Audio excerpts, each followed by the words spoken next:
Welcome to another episode of All Things Mindful. And in this class, we try to create moments where we can slow down our lives and at the same time create a life which is more mindful and more intentional and learn some practical habits or practical strategies for sitting in stillness, quieting our overthinking, and trusting the quiet voice or your inner voice and intuition or your little sixth sense within you, even if you are someone who has never done that before.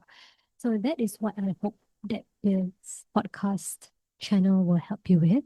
And today I am going to talk about something which may sound rather simple, but is actually quite challenging to do, especially in our modern lives right now, or if you live in an area or in a place where everything is fast paced, or if you live in a first world city, first world country, then you might find it quite difficult to quieten your mind or even to sit in silence.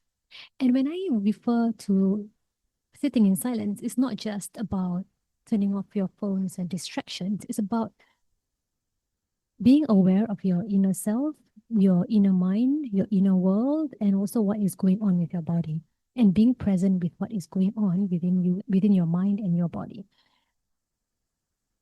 Because underneath all that noise and all that mental chatter is something that most of us may have lost touch with, and that is our intuition or our inner voice. It's this inner voice that already knows things in our subconscious minds before our logical brain catches up to them.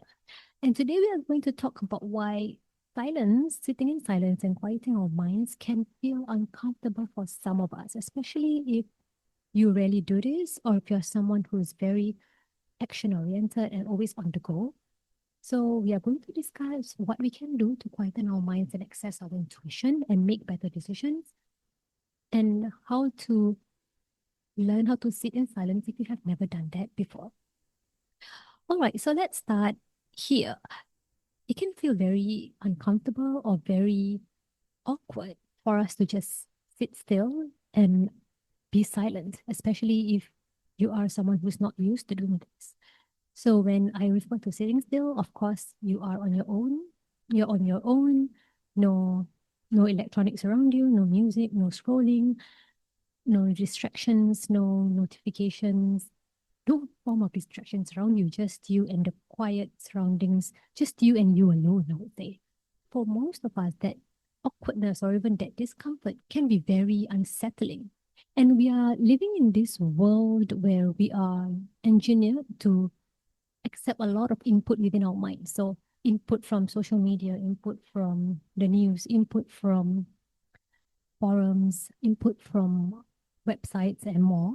And we are very used to notifications, all sorts of background noise, mental chatter, to do lists, to do things, to do tasks running through our minds.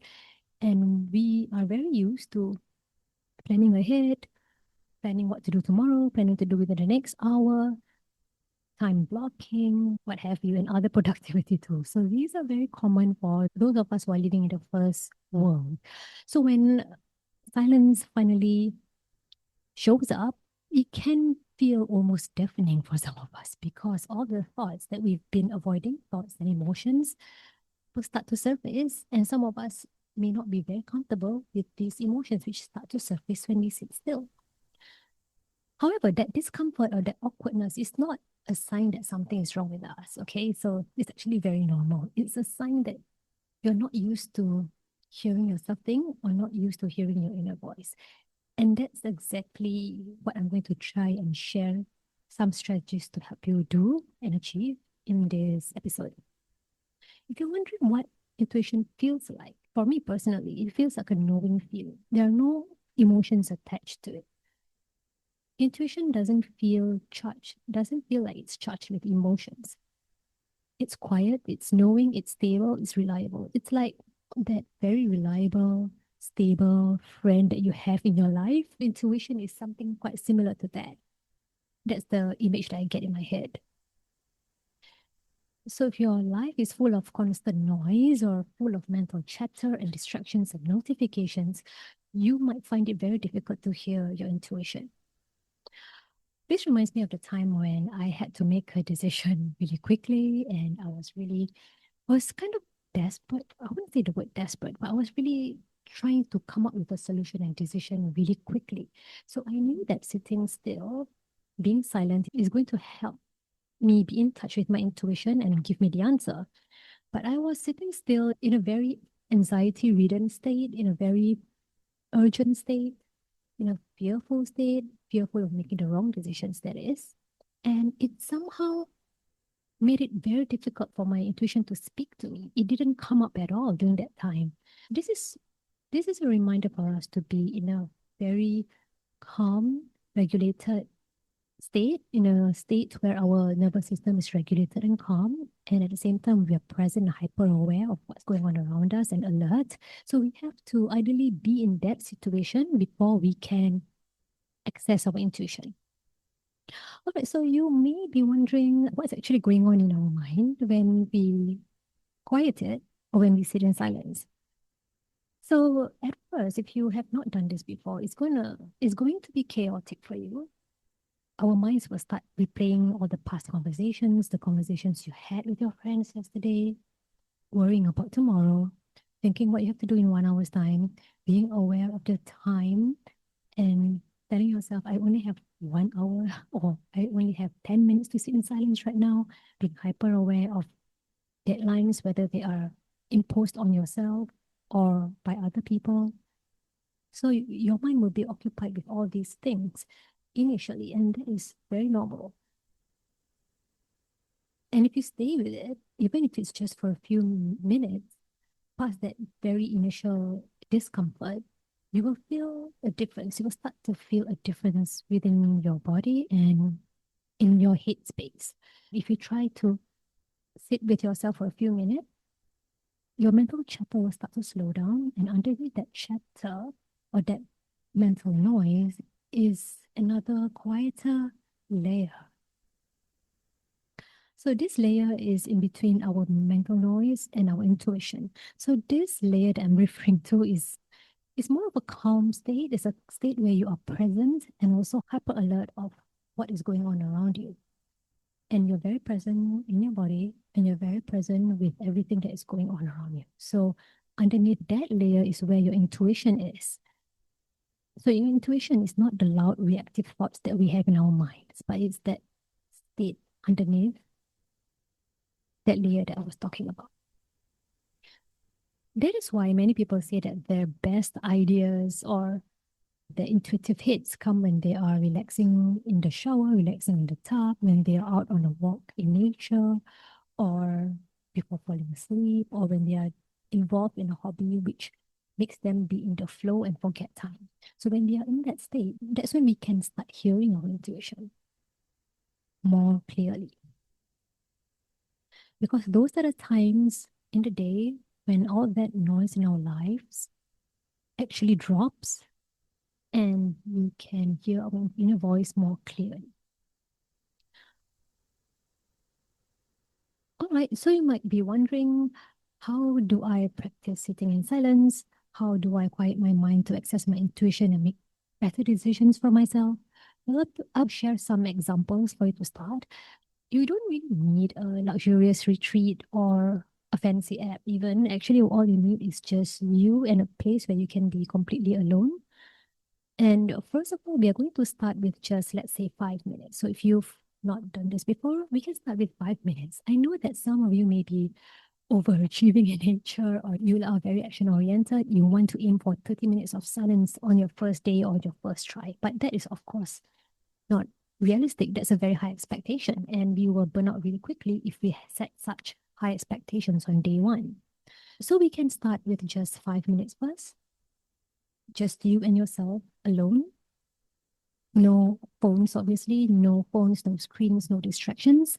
And what you're going to do during this time is to listen to your breath or just be aware of the cycle of your breath. Breaths coming in, leaving your body, coming in, leaving your body. So that's what we're going to do for 5 minutes if you are not used to sitting in silence. And we will be tempted to quote unquote clear our minds. This is where we get stuck. We think that silence means having zero or no thoughts at all, but that is not usually realistic or possible. So what we are going to do is we are going to notice the thoughts in our minds. But we are not going to fight those thoughts. We are not going to chase those thoughts. We are just going to watch them move. So, in other words, you can visualize them like fluffy clouds, and you are going to see your thoughts moving from right to left. So, it's like little fluffy clouds bobbing gently from right to left. So, you are taking an observer's position towards your thoughts, just observing them, not fighting them, and not engaging with them. And if you feel ready, you can even ask your intuition a question at this time. So perhaps there is something that you want to answer for. You can telepathically ask your intuition that question. So it can be something like, should I take this job? Should I go on this trip with my friends? Should I buy that very expensive item, which I like, but it's expensive? So start with one question first, ask one question and see what comes up. So sometimes you may not get an answer from your intuition, especially if you're very emotionally attached to the answer. Let's say there is a job that you want very much and you want to ask your intuition whether you got it, whether you passed the interview or not. It's going to be really hard to get an answer from your intuition unless you are someone who is not emotionally attached to the answer. So that's when we learn the art of detachment. If you are someone who's familiar with the law of attraction, the art of detachment or detaching yourself from your desires is something you may have heard about.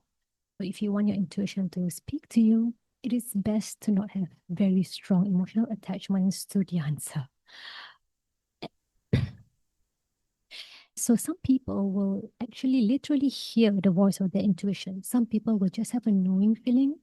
It's called the claircognizance. Yes, it's called the claircognizance. Some people are claircognizant and they have a knowing feeling. Some people can feel it in their bodies.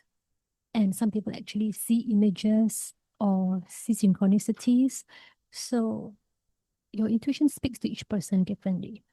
If you want to know, you can recall a time when your intuition gave you the right answer about something and get a sense of how it feels to you within your body. For me personally, I'm claircognizant, so I get a knowing feeling. I get a knowing feeling with no emotions attached. It's a neutral knowing feeling. So that's how my intuition speaks to me. And you can also feel it within your body sometimes. So, for example, if you ask your intuition this question, should I take up that job offer? And if you feel a tightness in your chest or a tightness on your shoulders, this is from personal experience, most likely the answer is no. But if you feel an expansiveness in your chest, most likely the answer from your intuition is a yes. So this does not apply 100% of the time because I think our emotions and our thoughts can come into play, can also disturb the messages our intuition gives us. But this is also one way for you to communicate with your intuition. And some of us like to have a particular routine around this. Some of us like to be in silence at the same time, same spot, with the same time duration each day. But that is not necessary. But if you think that helps for you, you can do that. It is very helpful for you to find out what activities actually put you in the right state of mind and what activities actually regulate your nervous system and makes you very receptive to your intuitive guidance. For some people, it's walking outside in nature. For some people, it's sitting in a cafe and observing people, and observing their surroundings. For some people, it's just sitting in silence in the morning, basking in the sun by the window. So whatever regulates your nervous system and puts you in a very present state, take note of it. And that is a very good example of when you can ask your intuition for guidance. And I know that some of you will have this question. How do I know if it's my intuition talking or my anxiety and ego and fear talking? There's a very clear distinction between the two if you're very used to listening to your intuition talk. So your fear, anxiety, and ego is usually pretty loud, urgent, and impatient. It wants an answer right now, and it pushes you to take action right now. So if you have that kind of urgent, impatient feeling, it's most likely not your intuition talking to you.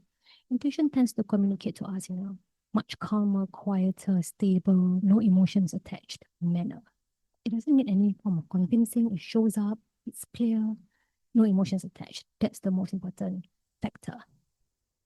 And it doesn't need to justify why it's correct. It doesn't need to defend itself. And our anxiety or ego or fear will always argue back with us. Let's say your intuition says that job is not good for you. Our anxiety or ego will argue back.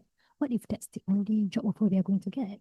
What if we are going to go broke if we don't take the job offer? What if that job offer is good for us? Your anxiety and fear will try very hard to convince you why a particular decision is right. But our intuition does not need to convince or defend itself. It's just there, no emotional attachment, no emotions whatsoever.